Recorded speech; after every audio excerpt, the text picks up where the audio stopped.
Hi everyone, I hope you're all doing well and having a wonderful day so far.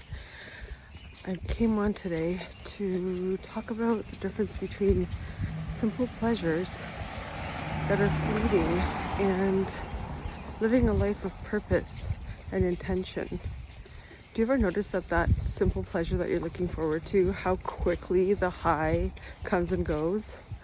Whereas if you decide, I'm going to do something that aligns with my values and gives me inner satisfaction, that level of pleasure comes from a whole different place and satisfies on a whole different level.